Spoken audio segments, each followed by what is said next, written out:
Visto de Fora. Aqui está mais um Visto de Fora. Boa noite, Begonha. Boa noite, Olivier. Bem-vindos. Boa noite. Neste país tem estado sob mau tempo em vários domínios, mas também no domínio meteorológico. Há uma expressão curiosa que muitos de nós, portugueses, utilizamos. Já não há outono nem primavera, passamos diretamente do verão para o inverno e vice-versa. Vocês sentem isso? Que de facto já mudou muito o clima também em Portugal. Já não há aquele outono frio e seco e aquela primavera. Passamos diretamente do verão para o inverno.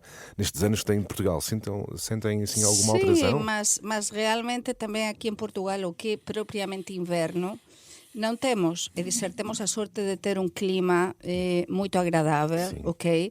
Então não temos temperaturas muito extremas, Exato. ok? E sobretudo no que tem a ver com o frio, com o calor, é verdade que cada É o vez que vos temos atrai mais também. extremas. É o que te atrai não é? também aqui em Portugal, é o clima. Sim, mas é verdade que están a acontecer fenómenos muito extremos e muito estranhos, porque o que vivemos a noite de quarta para quinta, Sim. a madrugada, eu Mais acordei. de 30 mil relâmpagos. Eu em acordei menos que em nunca 24 acordo, horas. teño un sono moito profundo e durmo moito ben, tanto Olivier como eu dormimos moito ben, mas por primeira vez en moito tempo acordei ás 4 da mañá con un ruido, iso que a miña casa ten duplos vidros, con un ruido e eu dix ao meu marido, que é isto? E dice, acordaste, eu tamén.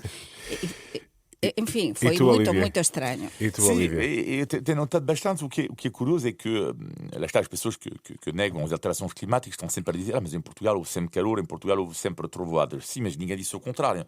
A questão, sabemos que as alterações climáticas não têm nada a ver com a questão do facto de dizer que há vagas de calor ou trovoada. Tem a ver com a questão da sequência, da frequência. E isto tem notado claramente uma mudança bastante forte desde que eu cheguei. Mas, sobretudo, o que me faz sorrir em relação a isto tudo é a grande diferença com a região onde vivi em França, a Bretanha, que é uma região, diria, mais habituada à chuva do que aqui. O que é genial é como é que a chuva perturba completamente a vida das pessoas aqui. É verdade. E isto é uma Sim. loucura, visto de Eu fora. confesso, eu Isto odeio é chuva. inacreditável. E, aliás, eu digo-te uma coisa. Eu, que já vivo aqui, eu também já estou completamente perturbado com a chuva, que é engraçado, porque antigamente, quando cheguei aqui há 20 anos, eu lidava muito bem com isto, porque era de Bretanha. Mas agora, já ando em pânico. Uma chuva. Ai, Olha, chuva. pois eu non mudei niso nada e lembro-me que há 2 semanas, un sábado, tiñamos unha actividade programada da AMPEL, da Asociación das Mulleres Profesionais Españolas, a visitar unha quinta moito xira biolóxica, e a dona da quinta, no mesmo sábado ese, como estaba a xover bastante, ligoume meia hora antes para ver se cancelábamos, dizer, a portuguesa, con todas estábamos a camiño xa da quinta en Mafra. E eu disse, mas por qué? Porque está a xover. Eu sou galega. Portanto, então, na Galiza teríamos de cancelar tudo. Pois. Finalmente fomos lá quinta, choveu un bocadiño, depois deixou de chover e foi unha visita super agradável. Mas se eu me incluo nesse lote português, eu de facto também fico algo incomodado com a chuva. O que eu não fico incomodado é com a vossa análise. Vamos então a este relâmpago da análise semanal. Neste Visto de Fora, vamos olhar para os temas europeus. Euronet Plus. Temas europeus com olhar para o Brasil, onde começa a Cimeira do Clima. Entretanto, esta semana, os países da União Europeia chegaram a acordo sobre a meta climática para 2040, para uma redução de emissões de 90% até essa data, 2040. Há aqui alguma flexibilidade, mas a minha questão, Olivier, é a economia europeia. Aguenta esta transição? Eu acho que, por enquanto, ela aguenta. A questão aqui é que estamos a ver que há uma Europa, eu diria, uma opinião pública e, sobretudo, eu diria, os governos. A Europa, cada vez mais, está a ser dominada pelos partidos de direita e de extrema-direita. E acontece que há um consenso entre a direita e a extrema-direita, cada vez mais, eu diria que é sobre a questão climática, que é de facto um inimigo, por assim dizer,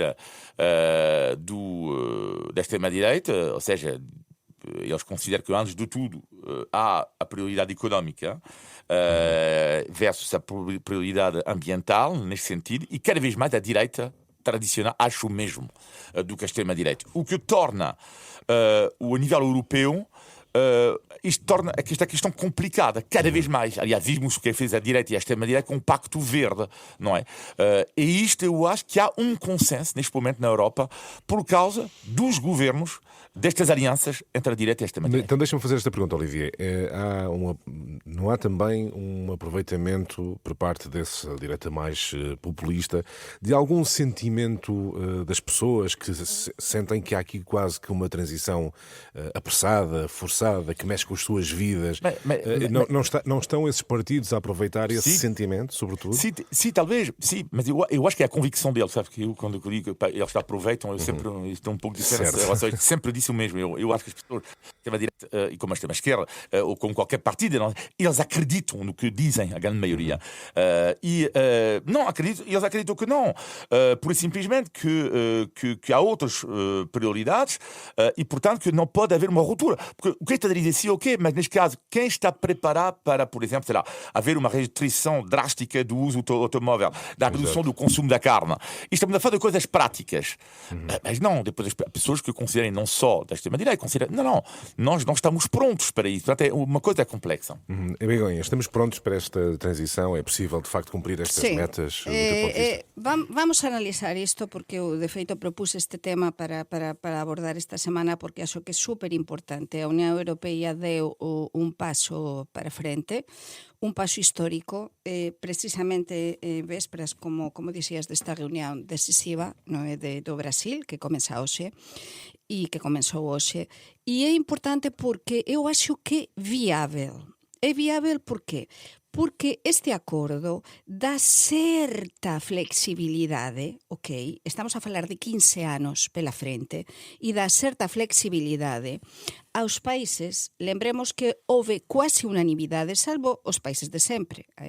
Por exemplo, a Hungría, ok? Sim, houve a Polónia e a sí, Eslováquia, tres países reticentes dos 27. O resto, 24, concordaran con todo. E entón, iso de pôr unha liña vermella, ok? E dizer, non, témonos de comprometer con algo realista. Vamos reducir 90% de emissões, mas até 2040, estamos a falar 15 anos pela frente. E então é ir ao Brasil, a Belém, e dizer, cá estamos. Os países da Unión Europea temos este compromiso firme e quase unánime. E depois nós temos de facer cada país o traballo de casa. E depois temos de ler tamén nas entreliñas que depois vai se dar, como dicía un momento, certa flexibilidade aos diferentes países, porque nin todos os países temos a mesma normativa, nin somos iguais. Exatamente, as economias são diferentes. Son moito diferentes, mas eu acho que é posible e é necesario, porque acabamos de falar do efeito climático, da mudanza climática. Estábamos a falar agora en plan anedota, no que, ok, das treboadas, do que está a acontecer do outro día, mas tudo ten moito a ver com as mudanças climáticas. E o que não foi anedota, Begonha, foi há um ano, em Valência, a tragédia de Valência. Curiosamente, só um ano depois, a demissão do Carlos Mazón, o presidente da Generalitat Valenciana, um ano depois desta grande tragédia que vitimou mais de 200 de pessoas com enxurradas, enfim, chegou muito forte. 237. Exatamente. Mais vale tarde do que nunca, ou foi tarde demais, do teu ponto de vista? Nunca é tarde. Se o ditado é bon, non é? Si o que aconteceu, ou pelo menos finalmente tomase alguma decisión. É dizer, o Carlos Mazón, o presidente, aínda presidente da Generalitat de Valencia, do goberno autónomo de Valencia, dimitiuse, mas dimitiuse esta segunda-feira por causa da presión exercida pelas familias desas 237 persoas que morreran nesta tragedia da Dana, e tamén pela presión dos media, dos órganos de comunicación social españois. Por qué? Porque tiñan até vídeos e gravações da reunión do Comité de Emerxencia da Dana, no que non estaba nesa tarde tráxica de a humano do día 29 de outubro, non estaba o Carlos Mazón porque estaba a almorzar con unha xornalista 4 horas. Por tanto, eses vídeos nos que se ve a todos todos reunidos a alertar sobre o que estaba a acontecer e estaban á espera da decisão ou da autorização do líder, do presidente da Generalitat para avanzar con esa alerta masiva que podía impedir que as persoas ficasen na rúa e que obrigaba as persoas a ficar na súa casa. Si esa alerta tivese chegado aos telemóveis dos valencianos 2 horas ou 3 horas antes, ok, cuando o Amazon estaba desaparecido, seguramente non sería tan terrível. Por iso, esta dimisión chega tarde, sí, chega bastante tarde, mas pelo menos podemos dizer que é unha vitoria tamén da população, dos familiares das vítimas, da sociedade e tamén dos órgãos de comunicação social que foram objetivos. Muito bem, fica essa nota sublinhada. Vamos olhar agora para os Países Baixos, onde, Olivier, a extrema-direita de Geert Wilders perdeu as eleições, perdeu expressão depois da vitória nas últimas eleições, apesar de não ter conseguido formar governo. Ganharam os liberais moderados, centristas. Há pouco dizias que a extrema-direita continua a ganhar força, mas isto não é um sinal de que o populismo de direita, afinal, também, de facto, pode perder e pode estar a perder aqui a expressão? É um sinal, mas não é um sinal que devemos exagerar, porque, enfim, não é uma vitória estrondosa. 15 mil e poucos votos. Sim, exatamente, não é uma vitória estrondosa e pequena retificação. Para mim, que é super importante, eles não são liberais, ou seja, eles são, que é uma nuance, não deixa de ser importante, que é o social-liberalismo.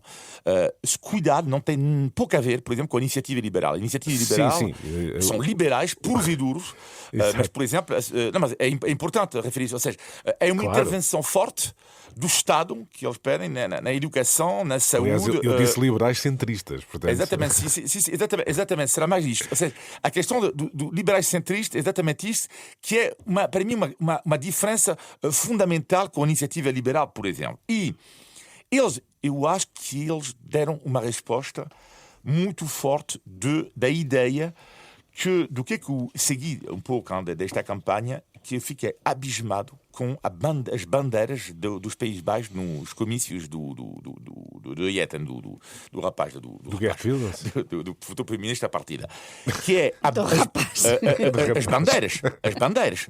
bandeiras, e é o feito de ser patriota.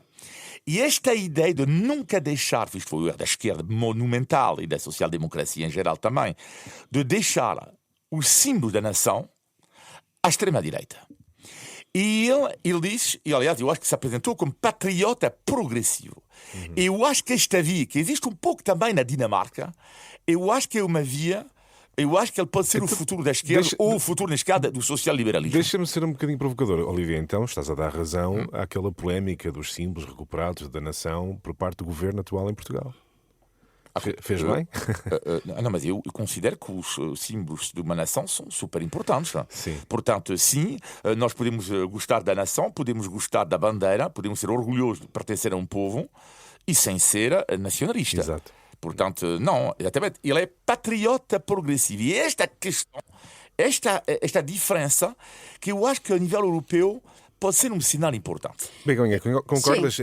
A Holanda não, peço desculpa, Países Baixos estão a mostrar à Europa como, enfim, tentar derrotar a extrema-direita com este lado mais patriótico. É um passo também para a frente. Eu vou avaliar outros contornos também de todo isto. Primeiro, este Rob Jetten, não sei muito bem como se pronuncia em holandês, mas com a nossa pronúncia. Realmente enfrenta-se a uma série de obstáculos agora para formar uma coligação de governo, mas foi realmente muito importante esta vitória, ok? Como estávamos a dizer, frente à extrema-direita, ok, que estaba a gobernar. Mas eu aquí avalio tamén outros temas. Primeiro, por ser unha persoa de centro. O centro tantas veces criticado, non é? Moitas persoas dicen, non, o sé de direita, o sé de esquerda. Non, o centro é importantísimo. E estamos a falar tamén da xuventude. Temos unha vitoria importantísima en Nova York, esa vitória histórica dun socialista, prácticamente son da mesma idade. O vencedor das eleições nos Países Baixos ten 38 anos. Ok? É da idade do Macron, tamén de centro. Vai ter moito difícil formar goberno, sim. Certo. Mas pelo menos foi uma lição a dizer, olha, na Holanda os holandeses non están a dar a confianza total á extrema-direita para avanzar. Por qué? Porque unha vez que a extrema-direita goberna, vese precisamente que é o que faz. E vese precisamente o que está a defender e se soluciona ou non soluciona. E no caso dos Países Baixos, as persoas xa viran o que lhes espera quando governa a extrema-direita. Muito bem. Está feita a análise aos temas europeus. Vamos avançar para o tema nacional. Este é o Visto de Fora, uma parceria Renascença-Euronet, a rede europeia de rádios. Euronet Plus. Milano, Zagreb. Bruxelas, Sofia, Riga. Euronet Plus, a rede europeia de rádios para compreender melhor a Europa. Haja saúde, é o que todos dizemos, naturalmente, quando nos cumprimentamos, e o desejo para todos, mas o que não falta no debate político e na polémica é a saúde, o setor da saúde, com Ana Paula Martins, que está debaixo de fogo. Enfim, há vários pedidos já de demissão, pedido de responsabilidade também ao Primeiro-Ministro, esse pedido por parte do Partido Socialista, em causa, sobretudo, o caso da morte de uma grávida no Hospital Amadora Sintra. A primeira reação da Ministra, Olivier, foi de que, enfim, é um caso que se enquadra em que várias imigrantes não têm informação, não são acompanhadas, nem sequer falam português, não têm telemóvel. É muito grave dizer isto. Muito bem, era isso que eu ia grave. perguntar. Qual é a Não, tua é análise? gravíssimo dizer isso. Eu acho que é um caso duplamente grave. É grave, primeiro, porque morreu uma mulher, de forma escandalosa, como disse Gouveia Melo, lá sobre Portugal, quando há mais Portugal, não é? Qual é esta frase? Portugal há mais Portugal, não é? Como é que é acerca da nacionalidade? Ele diz, não, no dia em que nós não tivemos mulheres a morrerem na rua, a porta dos hospitais ou dentro de um hospital assim, desta forma, o país não irá crescer, basicamente é isso que ele diz. Então é um bocado duplamente grave, primeiro porque morreu uma mulher, e depois estas declarações. E no contexto atual, não, é inacreditável. Então... dizer esta frase. Aliás, quando eu vi esta frase, pensei, e não li bem. Isto não é possível. Mas ela não, diz não é que foi mal possível informada. dizer isto. Não, porque assim, porque mesmo que não falasse português, mesmo que não tivesse telemóvel, nada, mesmo que fosse muda, isto Então não pode... colhe o argumento de que estava mal informada por Não, mas parte isto é inacreditável do hospital. dizer isto. Não, mas para mim é inacreditável. E depois é o falhanço para mim total na linha de uma política e, neste caso da AD, sobre a questão da saúde, porque foi uma das grandes batalhas, e para mim é um dos fracassos. Neste momento, o balanço, o objetivo, é o fracasso dos fracassos sobre o SNS. Gouveia Mel disse também numa entrevista esta semana que quando ele trabalhou nas vacinas, uma entrevista super interessante que ele deu, não me recordo a quem, que era o pandemónio e que há um problema claro de organização estrutural. Será que ele pode fazer uma coisa se eu for presidente? Isto não sei, me põe de interrogação, mas eu acho que a constatação está ótima e é o fracasso da AD que deu lições de moral ao Partido Socialista sobre isto. Então isto quer dizer, Begonha, que a Ministra não tem condições para continuar, do teu O ponto que de vista? quer dizer é que o Sistema Nacional de Saúde portugués está a reventar, a facer aguas, a fallar por todos lados, desculpen. Este Sistema Nacional Nacional de Saúde portugués muito rápido, ten Begonha. unha solución muito difícil. Então porque eu vamos à solução. pergunto, outra ministra, outro ministro, que é o que fará? É dizer, aquí temos varios pontos moito graves. O fallanzo total do Sistema Nacional de Saúde. A falta de coordinação, como dicía Gouveia Melo, e como dicía o noso Oliviera un momento, ok? Porque desde o momento que unha ministra no Parlamento dá dados que non son reais e depois diz que non estaba informada, eu estou a ver que a propia ministra que está a pedir a súa saída está que non pode máis. Por qué? Porque há descoordinação. E então eu digo que é o que tende a acontecer para que o goberno portugués deixe outras coisas de lado, pense a serio nisto e meta diñeiro nas unidades de urxencias hospitalares, se poña a traballar a serio para que as grávidas teñan pelo menos partos en condições, porque isto é a sobrevivencia dun país, independentemente de que sexa unha inmigrante a ter os fillos ou non. Em Espanha, um caso como este motivaria é claro. a demissão da Ministra. No, sería gravísimo. Isto non me quero...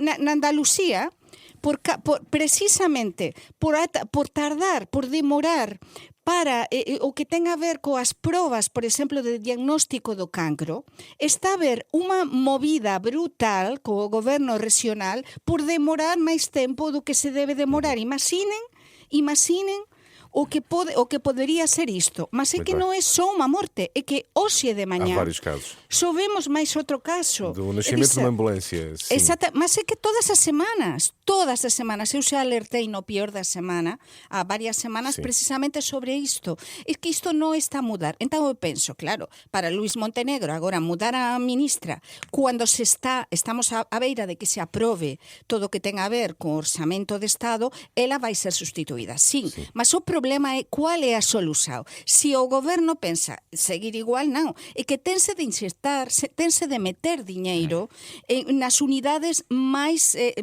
nas que están a sufrir máis, e tense de meter a mão na llaga, na Mas ferida. eu vou fazer esta pergunta para vocês, lá está, visto de fora, e peço uma resposta rápida, porque temos que naturalmente avançar no tempo. Sim. Vocês acham que há de facto um problema no SNS? Sim. Mas não estranham que estes casos acontecem sobretudo em Lisboa e no Algarve? No resto do país não há grandes notícias de grandes constrangimentos. Porque moitas desas persoas se teñen tamén depois de deslocar a outras unidades que fican máis lonxe ou están máis habituadas. É verdade Porto, que Minho, son não me surgem casos destes. Sí, mas porque se callar hospitais que fican máis perto, aquí pensen unha coisa, o drama tamén de que están a deslocar a moitas persoas na rexião de Lisboa, porque é unha sociedade con moita populación, unha rexião, e están a deslocar porque precisamente temos en Almada un hospital que non pode dar servizo, depois teñen de ir se callar até o Barreiro, depois teñen de vir cá. Mas no Porto também há vários hospitais, também há vários concelhos. Mas se callar isto ten a ver con a propia, temos sempre problemas na Amadora Sintra, non é? Certo. Entón, isto ten a ver con a propia xestao dos hospitais Local. e a falta de coordinação a nível global tamén. Olivier. Donc, encore, non, para mim é uma questão claramente organizacional. Sim. Lá está, para quem vive aqui há 30 anos, não estou a dizer, e é evidente que há cada vez mais problemas de hospitais em toda a Europa. Portanto, Portugal não tem monopólio, meu Deus, claro que não. Não tem o exclusivo. Há casos dramáticos lá fora e cada vez pior no hospital público. O que acontece aqui em Portugal, vê-se claramente que há um problema terrível de organização. E a educação é igual. Ou seja, não é falta de competência, não é falta de competência das pessoas que lá trabalham, não é? Porque a falta de organização é uma falta de competência para mim. A questão que não é propriamente das pessoas que trabalham do ponto de vista da competência técnica do trabalho deles. Claro que não há problema em Portugal em relação a isto. O problema que é terrível e é estrutural é a organização de todo um sistema. Gouveia Mel, quando se apercebeu nas vacinas, eu nem quero imaginar, para quem tem mentalidade militar, que ela é, nem quero imaginar o que é que ele podia pensar na direção de uma escola ou num exame, numa escola, tu não sabes há 3 dias, em Portugal é um dos rápidos da Europa, tu não sabes em junho quando é que é a rentrée escolar. Tu não sabes.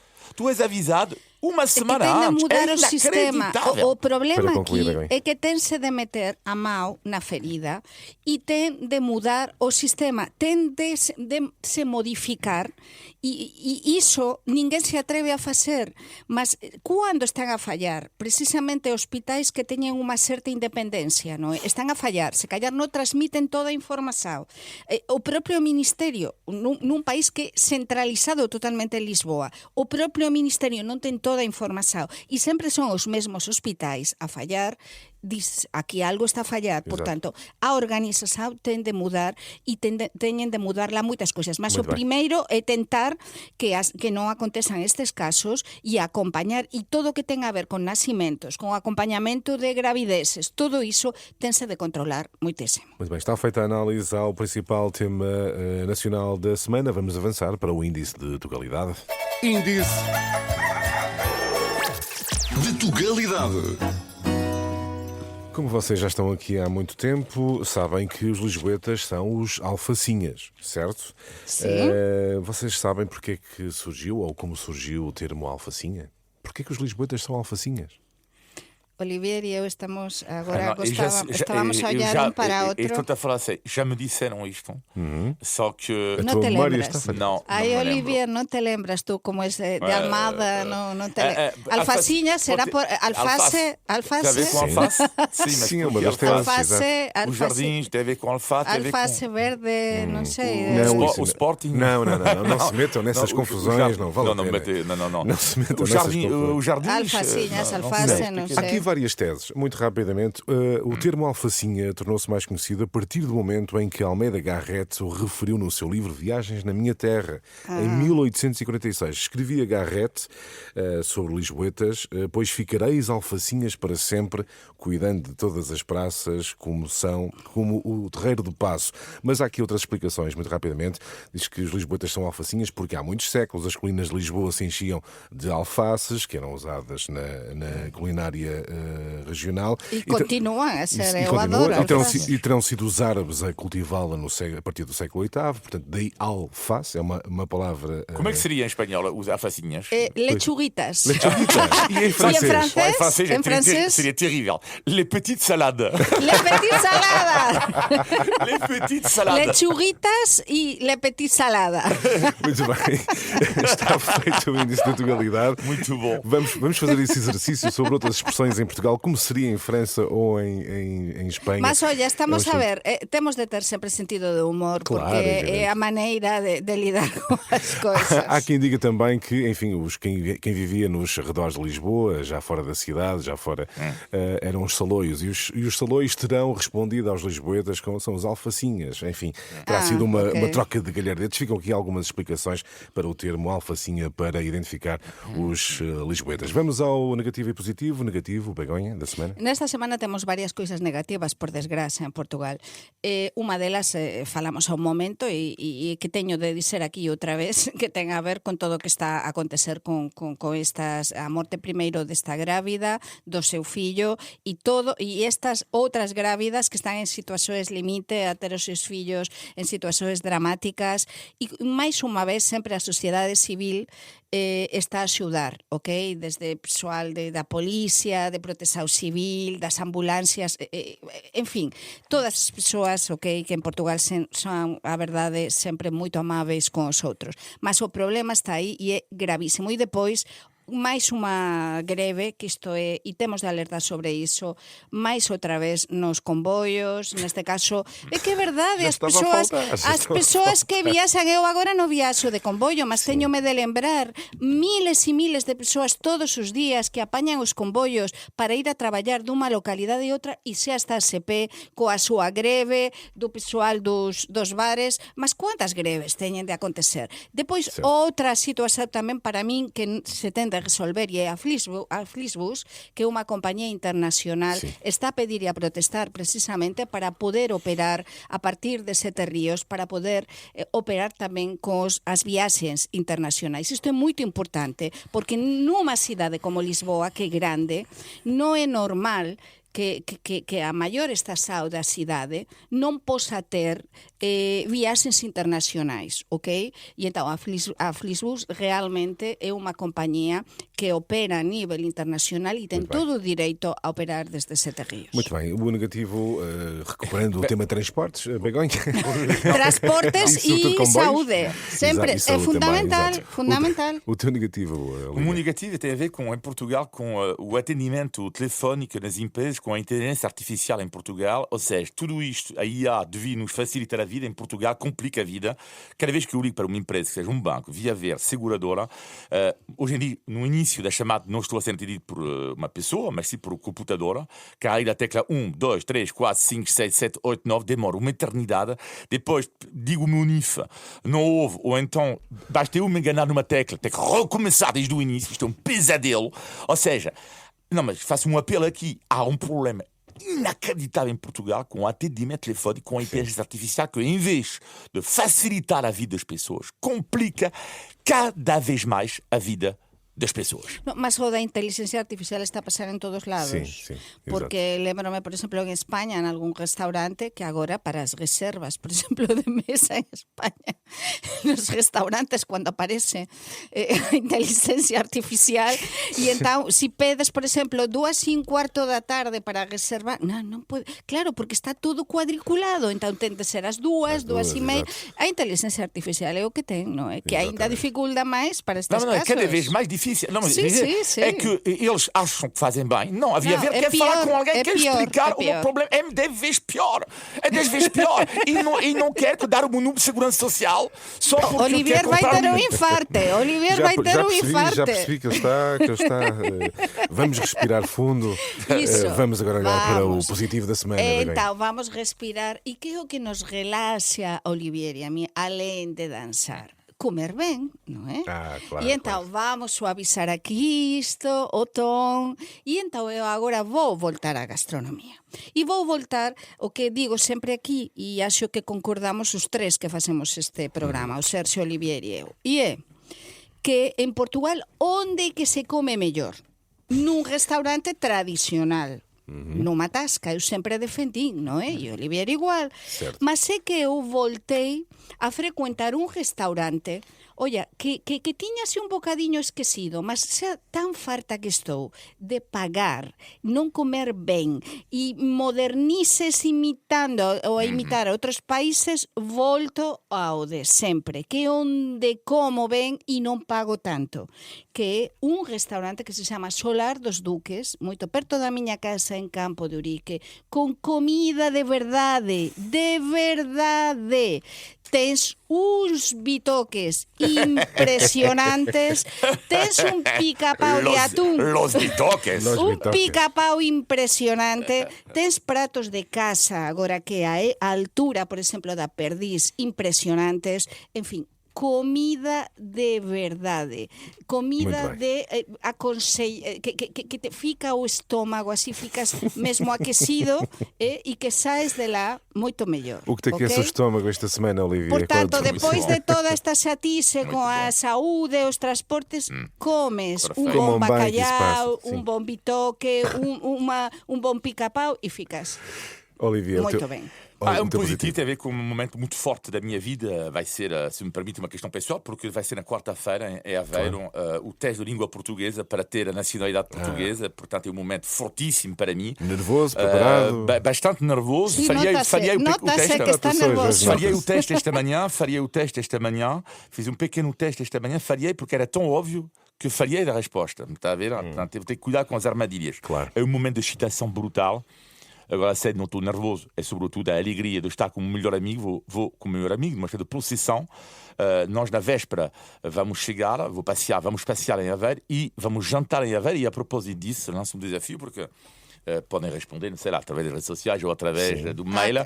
Eu procuro o restaurante da minha vida na véspera do exame da minha vida. Eu não conheço Aveiro. Se alguém tiver uma ideia... Não, é isso. Come-se muito bem. Se alguém conhecer um restaurante, eu não quero modernice, ou seja, não quero pokeball. Pokeball é para mim antigo. Queres o de sempre. Tu queres o de sempre. Eu não quero pokeball. Não quero modernice. Eu quero um restaurante tradicional de gastronomia portuguesa. Preço não há limite, não estou a brincar. Mas um preço razoável. Mas, faz favor, podem mandar isto, não sei como, por mail, sei lá, nas redes sociais. Restaurante em Aveiro na quarta-feira. E quem estiver lá na quarta-feira em Aveiro e se cruzasse comigo, uma garantia, eu pago o meu copo. Muito bem, mas están a ver, aquí sempre terminamos da mesma maneira. Sempre unha boa comida para tentarnos, para dar sorte, para nos acalmar, para ser feliz. Porque estamos em Portugal. Claro, e comer é maravilha. E comer comida portuguesa é muito mais. Muito bem. Resta-me desejar, Olivier, boa sorte. Vai correr tudo bem. Boa sorte. Olivier Le Portugais. Exato. Vai sair e vai correr. Olivier La Petite Salade. Olha, mas depois eu acho que menos que pode fazer Sergio Olivier, que ele vai aprovar e ele vai passar o teste, e depois nos convidar pelo menos a um copo quando nos juntemos. Sim, evidente. Vamos celebrar, naturalmente. Sem pokeball. Fica combinado. Um grande abraço, muito obrigado pela vossa presença. Até para a semana. Visto de Fora.